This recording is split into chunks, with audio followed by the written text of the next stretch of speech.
अस्सलाम वालेकुम स्टूडेंट्स। हमने नाइन्थ क्लास फिज़िक्स के बारे में हम स्टडी कर रहे थे। हमने फर्स्ट चैप्टर भी क्लियर कर लिया, सेकंड का हमने डिस्टेंस डिस्प्लेसमेंट तक लास्ट लेक्चर में पढ़ा था। आज जो हमने स्टार्ट करना है वो करना है स्पीड वेलोसिटी से। स्पीड वेलोसिटी वाले टॉपिक से हम आज स्टार्ट करेंगे। ये वाला टॉपिक है। सबसे पहले बात करते हैं कि स्पीड किसे कहते हैं, स्पीड क्या होती है। थोड़ा बहुत तो आप लोगों को नॉलेज है ही स्पीड के, स्पीड क्या होती है, लेकिन हमने इसकी एक प्रॉपर डेफिनेशन करनी है कि डेफिनेशन के लिहाज से स्पीड क्या है। स्पीड को डेफिनेशन में कैसे हम डिफाइन करवा सकते हैं। तो देखिए, the distance covered by an object in unit time is called its speed. यानी कि जो डिस्टेंस कवर कर रहा है एक ऑब्जेक्ट जो है वो यूनिट टाइम के अंदर, एक यूनिट टाइम के अंदर किसी ऑब्जेक्ट का डिस्टेंस को कवर करना जो कहलाता है दैट इज़ कॉल्ड स्पीड। यानी कि कुछ टाइम के अंदर जो डिस्टेंस कवर किया जा रहा है ना उसको स्पीड बोलेंगे। जैसे कि हम कहेंगे ना, रेस लग रही है तो भाई आपको 5 मिनट में यहाँ से वहाँ तक जाना है। So this is a speed. कि आपकी स्पीड ही मेजर करेगी ना कि आपकी स्पीड कितनी, आप पहुँच पाते हैं कि नहीं, यही चीज़। अब जो देखिए साथ में एक जो ये दिया गया ना block, this is very important. ये पेपर के लिहाज से, एमसीक्यूज के लिहाज के लिए अहम है कि देखें which is the largest fastest animal of the earth. यानी कि फास्टेस्ट एनिमल जो है वो कौन सा है ज़मीन पे, तो वो है जी फाल्कन।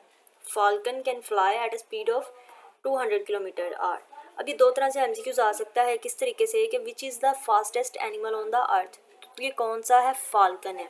अब एक और कि फाल्कन की जो उड़ने की स्पीड है वो कितनी है, वो है जी 200 किलोमीटर पर आवर। ये इसके जो है ना यूनिट्स, ये भी आपने लाजमी तौर पे याद रखने हैं। तो इसकी स्पीड कितनी है, 200 किलोमीटर पर आवर। तो ये लाजमी तौर पे आपने याद कर लेना है। अब देखें, अब है हमारे पास स्पीड का फॉर्मूला। ये आपने लाजमी तौर पे, इसकी डेफिनेशन अगर आ गई ना पेपर में कि व्हाट इज स्पीड, तो स्पीड के साथ आपने जो करना है ना वो इसका फार्मूला करना है।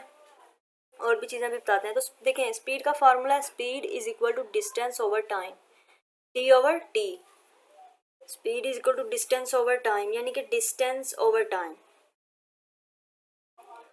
इसी तरह से हम इसमें से जो स्पीड का जो फार्मूला हमें दिया गया है, हम इसी से हम डिस्टेंस का फार्मूला भी निकाल सकते हैं। कैसे, डिस्टेंस से ऊपर ही रहेगा इस तरफ, स्पीड अब दूसरी तरफ ऐसे है ना, तो टाइम यहाँ पे नीचे डिस्टेंस के डिवाइड हो रहा है।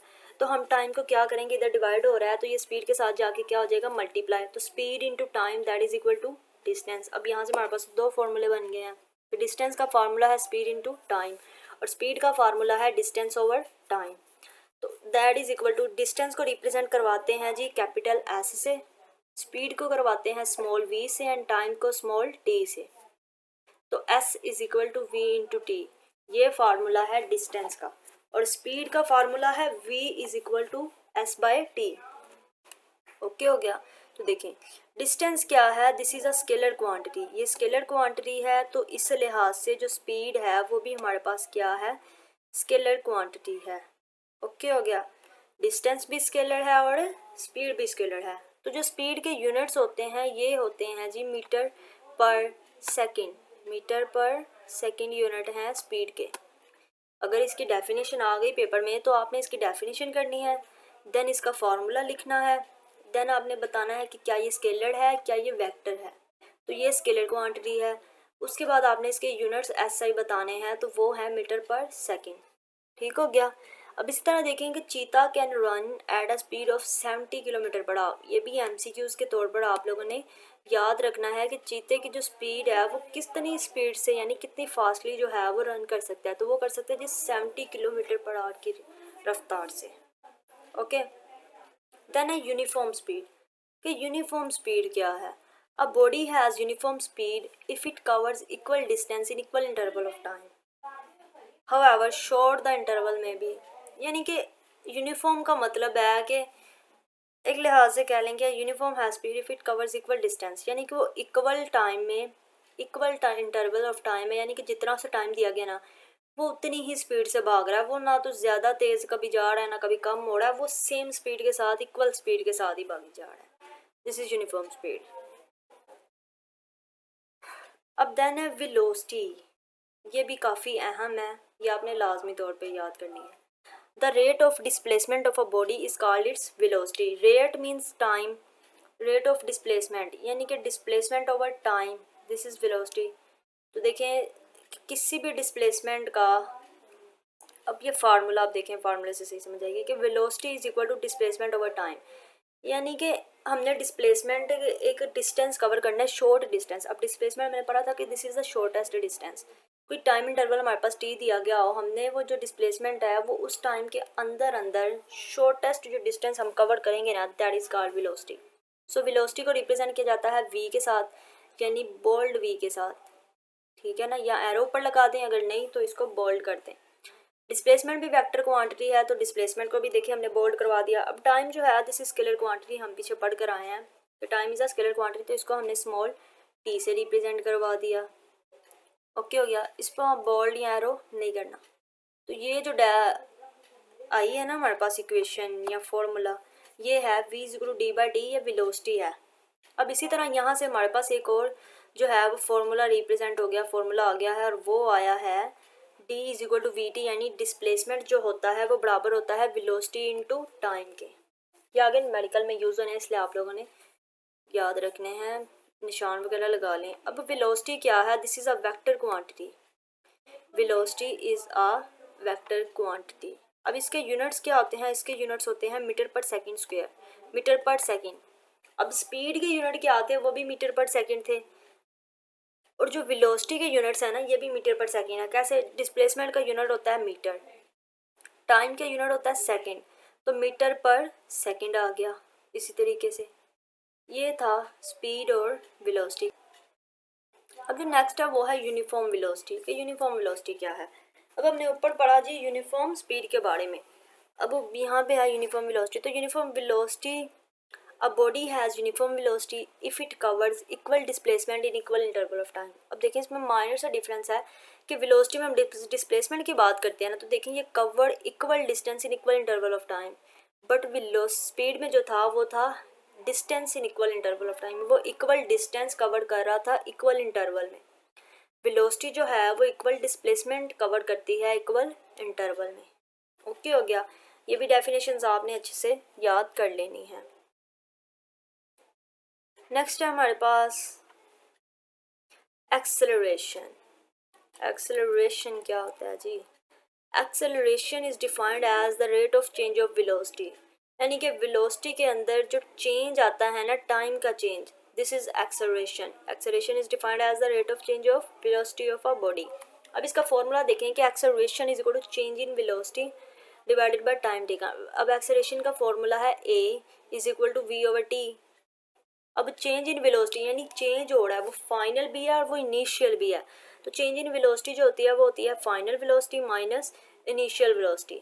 Change in velocity is equal to final velocity minus initial velocity, understood, divided by time taken. So uh, अब ये भी क्या है, ये हमारे पास एक वेक्टर क्वांटिटी है, ये आप लोग एक साथ साथ लिख लें, या अगर नीचे नहीं लिखा हुआ तो ढूंढ लें, अगर लिखा है तो ठीक है, वरना ये आप लोगों ने पेपर में ये चीज़ें लिखेंगे तो आपको 2 नंबर मिलेंगे। तो ये क्या है, वेक्टर क्वांटिटी है, इसलिए इसको बोल्ड किया गया है, और इसको आपने यहाँ बोल्ड कर देना या एरो के साथ रिप्रेजेंट करना है। So a is equal to V F minus V I divided by T. ऐसे यूनिट्स इसके जो होते हैं वो होते हैं मीटर पर सेकेंड, मीन्स के मीटर पर सेकेंड स्क्वायर। अब वेलोसिटी के जो यूनिट्स थे वो थे मीटर पर सेकेंड, एक्सेलरेशन के जो यूनिट हैं वो है मीटर पर सेकेंड स्क्वायर। अब इसी तरह यूनिफॉर्म जो है एक्सेलरेशन आ गया हमारे पास, कि यूनिफॉर्म एक्सेलरेशन क्या है। A body has uniform acceleration if it has equal changes in velocity in equal interval of time. However, short the interval may be, interval short भी हो सकता है, but देखेंगे it has equal change in velocity in equal interval of time. Okay, इसकी भी definition आप लोगों ने कर लेनी है।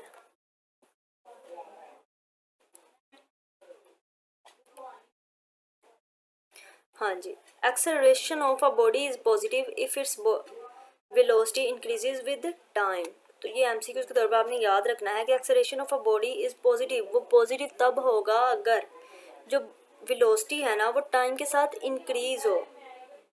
ओके हो गया, देखें एक्सेलरेशन ऑफ बॉडी अगर नेगेटिव वो तब होगी जब वो बॉडी के साथ जो उसकी वेलोसिटी है ना वो डिक्रीज हो रही हो। देखें acceleration of a body is negative if velocity of the body decrease हो रही है। अब यहाँ पे एक और डेफिनेशन है जी, डिक्लेरेशन और रिटार्डेशन की, कि जो नेगेटिव एक्सेलरेशन होता है ना, दिस इज कॉल्ड रिटार्डेशन और डिसलरेशन। इसको या तो नेगेटिव एक्सेलरेशन को डिसलरेशन कहते हैं या फिर रिटार्डेशन कहते हैं। ये आप लोगों ने लाजमी तौर पे याद रखना है, ये एमसीक्यूज के तौर पर आपसे पूछा जा सकता है। जो सारे हाईलाइट्स पॉइंट्स हैं ना, ये सब के सब जो हैं वो एमसीक्यूज हैं। ओ सॉरी, ये शॉर्ट क्वेश्चंस हैं, शॉर्ट डेफिनेशंस। अभी तक हम सारे शॉर्ट डेफिनेशंस ही पढ़ रहे हैं, तो आपने ये अच्छे से सारी चीज़ें याद कर लेनी है। अब इसके ग्राफिकल एनालिसिस ऑफ मोशन, ये भी आपने पढ़ लेनी है, देख लेना है कि क्या है, किस तरीके से है, देख लीजिएगा। Distance time graph, this is important, ये शॉर्ट क्वेश्चन के लिए अहम है। डिस्टेंस टाइम ग्राफ, कि डिस्टेंस टाइम ग्राफ देखें, ये दो डिस्टेंस टाइम ग्राफ हमें दिए गए हैं, एक 1 में है और एक 2 में है। एक में क्या है, ऑब्जेक्ट एट रेस्ट। देखें ये डिस्टेंस टाइम ग्राफ में दो हमें, ये जो ग्राफ है इसमें क्या है, ये देखें ये सीधा है, ये बिल्कुल भी चेंज नहीं हो रहा, अपनी मोशन चेंज नहीं कर रहा, अपनी पोजीशन चेंज नहीं कर रहा। तो इसका मतलब है हमें ग्राफ से ही पता चल रहा है कि ये किस में है, ये रेस्ट में है। अब देखें ये कभी ये इंक्रीज हो रहा है, देखें ये जो ग्राफ है ये कांस्टेंट स्पीड के साथ, एक स्पीड के साथ जो है वो इंक्रीज हो रहा है, वो अपनी जो पोजीशन है वो चेंज करी जा रहा है, ऊपर को जा रहा है ना। तो ये जो है डिस्टेंस टाइम ग्राफ है शोइंग विद कांस्टेंट स्पीड के साथ, मीन्स कि ये कांस्टेंट स्पीड में चेंज हो रहा है। तो ये है object moving with constant speed. तो ये आपने पढ़ लेने हैं, देख लेने हैं, इनके बारे में कोई ज़्यादा मुश्किल नहीं है। अब है object moving with variable speed. अब हाँ जी, वहाँ पे हमने देखा कि कांस्टेंट स्पीड थी, अब स्पीड जो है वो कम ज़्यादा हो रही है, चेंज हो रही है, वो अब कांस्टेंट नहीं है। कांस्टेंट का मतलब होता है कि सेम स्पीड के साथ, अब स्पीड जो है वो सेम नहीं है। देखें अब यहाँ 0 से एक पॉइंट स्टार्ट हुआ है, वो पहले इधर आया, यहाँ से नहीं उसकी कम हुई, फिर वो ऊपर को गया, ये नीचे का आने का मतलब है वो कम हो रही है, और आगे को जाने का, ऊपर को जाने का मतलब है वो ज़्यादा हो रही है। तो देखिए ये जो है ये distance time graph showing variable speed, variable का मतलब है कि वो कम ज़्यादा हो रही है, चेंज हो रही है। ओके, तो इसको भी आपने पढ़ लेना, इन तीनों में से कोई एक शॉर्ट क्वेश्चन में पूछी जा सकती है।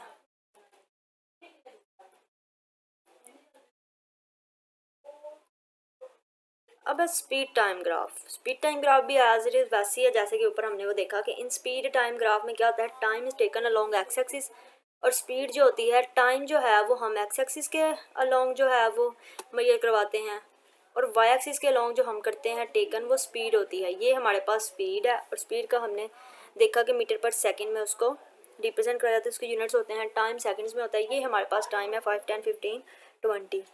अब ये भी जो देखें ये रेस्ट में है, यानी कांस्टेंट स्पीड है, ये चेंज नहीं हो रहा, सेम है। तो speed time graph showing constant speed, तो ये आपने पढ़ लेना है, इसको भी देख लेना है। ओके, देखें ये चेंज नहीं हो रहा, ये बिल्कुल वैसे का वैसे ही है। अब देखें ये जो है यूनिफॉर्म एक्सेलरेशन, अब ये एक स्पीड से ये भी चल रहा है, ये ऊपर को जा रहा है, ये यूनिफॉर्म है। Graph of an object moving with uniform acceleration के साथ। तो ये पैराग्राफ्स आपने पढ़ लेने हैं, बस इनको रीड कर लेना है, समझ लेना है कि क्या है। ये भी देख लीजिएगा, distance travelled by moving object, ये सारे बस पैराग्राफ ऐसे ही पढ़ने वाले हैं। बाकी जो हाईलाइट डेफिनेशंस थी ना वो सबसे ज़्यादा अहम थी। बाकी आगे है जी इक्वेशंस ऑफ मोशन। तो नंबर 1 पे हमारे पास first equation of motion, motion की 3 हालतें हैं। तो इक्वेशन की हमारे पास मोशन की 3 हालतें हैं, 3 इक्वेशंस हैं हमारे पास। नंबर 1 पहले हम देख लेते हैं, इसके साथ एक ग्राफ बनाया गया। ये ग्राफ आप लोगों ने पेपर में ये अक्सर पूछ ली जाती हैं, ये चैप्टर के लॉन्ग क्वेश्चन है। तीनों इक्वेशन, तीनों में से एक तो पूछ ली जाती है, बहुत अहम है, बहुत ज़्यादा अहम है। लॉन्ग के लिए आपने इन्हें लाजमी प्रिपेयर करना है। तो जब भी इक्वेशन की कोई मोशन आए तो साथ आपने ये ग्राफ लाजमी तौर पर बनाना है। देखें पहले हम ग्राफ को समझते हैं, आए ज़रा देखें हमने क्या करना है। ये हमने देखा कि जो वर्टिकल एक्सिस पे यानी वाई वाली जो पॉइंट पे जो होता है वो स्पीड होती है, तो हमने यहाँ पे देखें स्पीड पुट करवा दी, और जो एक्स एक्सिस के लॉन्ग होती है वो टाइम होता है। ये एक ओ ऑब्जेक्ट है, ओरिजिन है हमारे पास, यहाँ से ओरिजिन शुरू हो रहा है, ये टाइम है, ये हमारे पास स्पीड यानी ये स्पीड है, ये है हमारे पास इनिशियल स्पीड वी आई, और ये हमारे पास है जी फाइनल स्पीड वी एफ। हमने इसको 2 हिस्सों में कट कर दिया है, इस ग्राफ को दरमियान से। ओके हो गया। देखें अब इसको दरमियान से यहाँ से कट किया, ये एक पॉइंट डी है, ये पॉइंट है हमारे पास C है, ये B है। अब यहाँ पे देखें कि हमने यहाँ से कट किया, यहाँ का जो एरिया बन रहा है ना वो बन रहा है VI, ये VI है, यानी कि जो नीचे वाला है वो यहाँ से है VI इंटू T, यानी कि ये VI से T है, तो VI इंटू T ये यहाँ का नीचे वाले ग्राफ का एरिया है। अब ऊपर वाले का देखें, अब ऊपर से हमने एक्सेलरेशन को देखना है। ये हमारे पास एक्सेलरेशन है यहाँ से A से, ये एक पॉइंट A है, हमने यहाँ से एक लाइन लगाई ऊपर वाले बार के साथ, ये पॉइंट A है, ये B है, इसको हमने B का नाम दे दिया। तो A से जो B के दरमियान का डिस्टेंस है ना, दिस इज एक्सेलरेशन। ये क्या है हमारे पास, एक्सेलरेशन है। तो देखें ये एक्सेलरेशन है। अब इसके जो नीचे वाला इस ग्राफ, इस बार के ऊपर, इस लाइन के ऊपर जो वाला जो और ए बी के दरमियान से, यानी सी, ये एक पॉइंट सी है, ए बी और सी का हमने जो है वो एरिया बताना है, वो कितना है। तो वो है half T into A T. कैसे, वो हाफ टी है, ये आपने याद रखना है और यहाँ पे पुट करना है। Area is equal to 1/2 T into A T. एक ये एरिया है और एक ये, दो एरिया हमारे पास दिए गए हैं। ये पॉइंट बी है, ये सी है और ये डी है। देखें ज़रा, अब हमने पहली इक्वेशन जब बनानी है ना, फर्स्ट इक्वेशन, तो हमने क्या करना है, सबसे पहले हमने लेनी है slope of line A B, यानी कि ए से बी की हमने स्लोप ले लेनी है। तो जो ए से बी की स्लोप है हमारे पास, जो डिस्टेंस है जो लाइन का है वो है एक्सेलरेशन ए। ऐसे ही है ना, ए से बी के दरमियान जो है वो एक्सेलरेशन ए है। तो हमने क्या किया, slope of line A B is equal to A के इक्वल है, हमने इस तरह लिख दिया। और क्या है, बी सी ओवर ए सी के बराबर है, यानी कि देखें ये ए से बी है और ये ए से ही सी के दरमियान है। ये ए से बी और ए से सी, ये जो है slope of line A B के इक्वल है। अब बी सी जो है वो बराबर है B D minus C D के, B D minus C D, ठीक है। A C is equal to O D. अब ए से सी, ये जो डिस्टेंस है हमारे पास ए से सी के दरमियान, देखें ये उतना ही है जितना ओ से डी के दरमियान का डिस्टेंस है। देख लें, ए से सी ये उतना ही डिस्टेंस है जितना ओ से डी का है, तो ये भी सेम हो गया। तो हमने इसी की जगह ओ डी पुट करवा दिया। अब देखें B D is equal to V F, ये कैसे आया, बी से डी ये जो पूरी लाइन का जो डिस्टेंस है ये जो है ये हमारे पास वी एफ, यानी ऊपर से लेके ये ओ, ये जो ऊपर तक स्पीड जा रही है ना, ये वी एफ है। तो इसी तरह ये भी सेम है बी से डी की, तो ये जो है ये वी एफ के बराबर है। और जो सी से डी है ना, यानी यहाँ से यहाँ वाला नीचे वाला हिस्सा, ये वी आई है। तो हमने सी डी को वी आई में, C D is equal to V I लिख दिया। अब जो ओ डी है this is equal to T. अब देखें ओ से जो डी के दरमियान जो है ना वो है टाइम टी के इक्वल, तो हमने वही चीज़ लिख दी। अब देखें हमने ए का जो फॉर्मूला यहाँ से बनाया, A is equal to B D minus C D over O D. अब बी डी इक्वल आया वी एफ के, हमने पहले लिख दिया बी डी की जगह पे V F, minus C D is equal to V I हमने देखा, तो सी डी की जगह हमने वी आई लिख दिया, तो V F minus V I हो गया, divided by O D. O D हमारे पास आया टाइम टी के, डिवाइड हमने करवा दिया टी से। यहाँ तक समझ आ गई कि ये A is equal to V F minus V I over T, ये इक्वेशन किस तरीके से बनती है। ओके हो गया। अब देखें, अब टाइम नीचे डिवाइड हो रहा है तो इधर जाके मल्टीप्लाई हो जाएगा, A T is equal to V F minus V I. ये जो है ये है फर्स्ट इक्वेशन ऑफ मोशन। या इसको इस तरीके से भी लिख सकते हैं कि अब हमने फाइनल स्पीड अगर निकालनी हो तो हम क्या करेंगे, अब वी एफ इधर है, अब वी आई इधर माइनस हो रहा है तो इक्वल के दूसरे जाके प्लस हो जाएगा, तो वही चीज़ V F is equal to V I my plus A T. तो ये जो है ना हमारे पास V F is equal to V I my plus A T, ये हमारे पास है जी फर्स्ट इक्वेशन ऑफ मोशन। ठीक हो गया।